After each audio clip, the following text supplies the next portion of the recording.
and what she's supposed to do, which I've got it writing here that says she's a zoning enforcement officer responsible for enforcing requirements of the zoning ordinance and the International Property Maintenance Code, and to act on property complaint forms.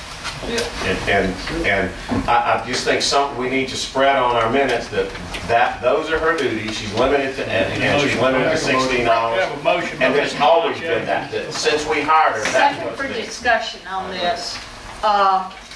And I don't, you know, I'm glad that Claire's in the job, but I want to be sure that that 16 hours per week and the salary that we pay are in line with minimum wage requirements. I would not want to get into a situation if these hours need to be reduced to meet that she's at least making minimum wage. This is contract. I think this is consultant contract. Can we charge any amount? It's contract work she does for us. It's not by the hour. I don't think, I have no idea what she makes her hours. Well, we stuck hours in there. Well, we would limit how many hours she works. She cannot work more than 16 hours a week. Do we also need to put that we provide transportation or reimbursement for her transportation? Yeah, she takes pictures, we got city cameras and all that stuff, and give her a computer to keep up with stuff. I got a laptop for sale. Task Force has an extra one.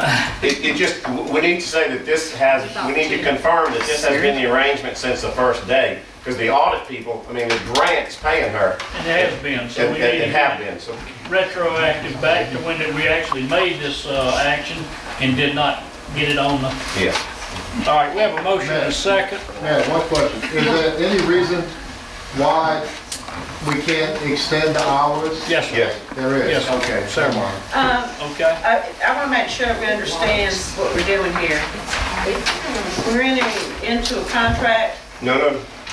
Saying what her duties are. She was hired, I don't know when she was hired, but what we're doing, putting on the minutes is, as of the date she was hired, what her duties were and how many hours. This is the duties. Yes. Okay.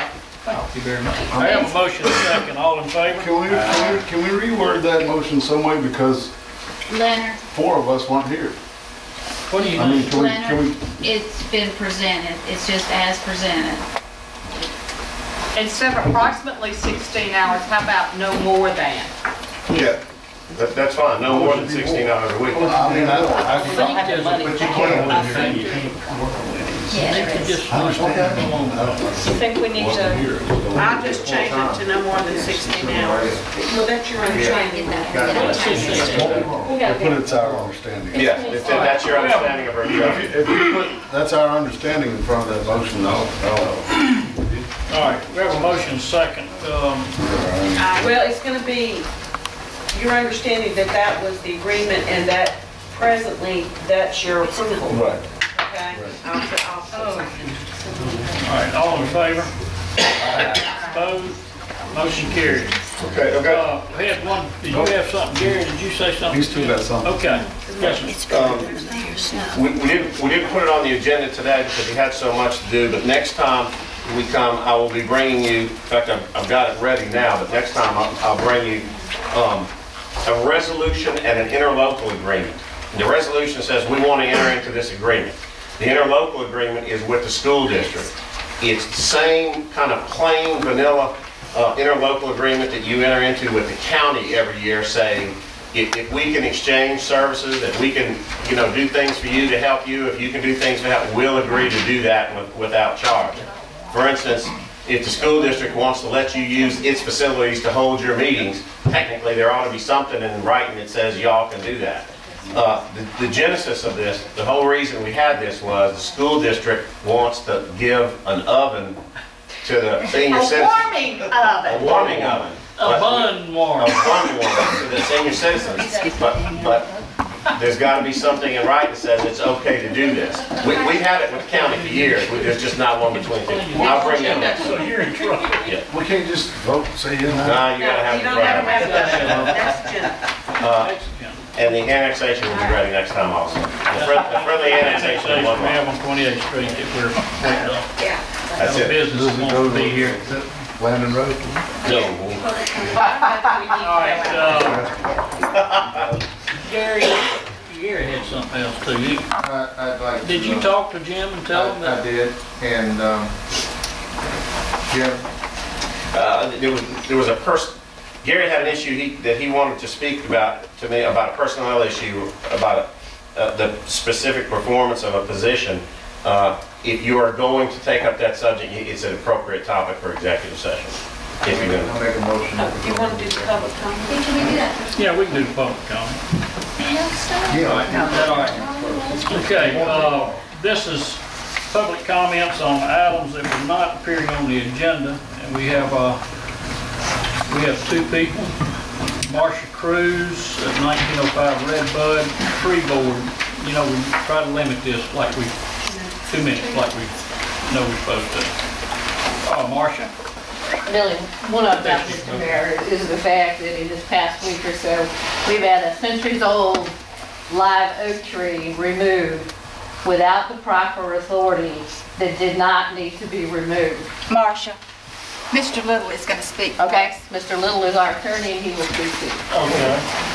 Good evening, I'll try to keep myself brief. My name is Bill Little, I'm an attorney in Gulfport. I'm here on behalf of the tree board. We discovered on Sunday that a 100-year-old live oak tree that is on Highway 90 was cut down. We really don't know what the particulars are as far as the removal of the tree is concerned. There is an ordinance that the city passed in 1986 that requires that anybody that wants to cut a live oak tree down is required to submit an application for a permit. It has to go through the planning commission, and then it has to be approved by the city council. We have looked on the minutes of the city council, and we do not see where the city council has approved a permit for the removal of this tree. There are some pretty stiff penalties in the ordinance for removing a tree without a valid permit. There's a fine of $500 to $1,000, and it's also mandatory for the city to revoke a building permit and not to issue a new building permit for 6 to 9 months. I leave it to your discretion as to what you want to do as far as that is concerned.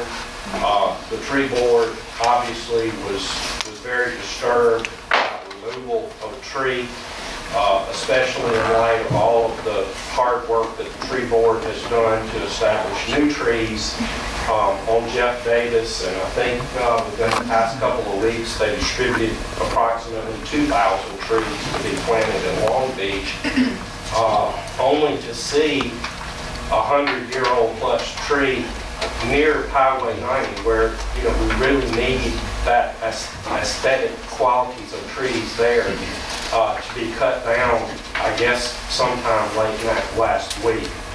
And what the tree board would ask you to do is to be sure that all of the employees of the city that might have anything to do with issuing any kind of permits,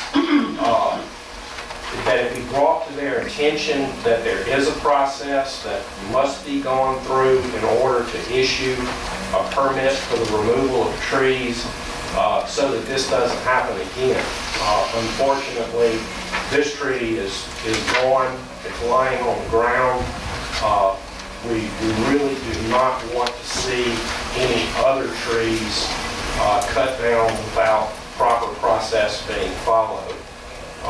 So I would ask you to look at this matter and determine what happened, how it came to pass that the tree was cut down without a valid permit, and that you would ask Mr. Simpson to devote several weeks of his time to investigating this matter and finding out what happened and reporting that back to you at your regularly scheduled meeting. All right, thank you. I think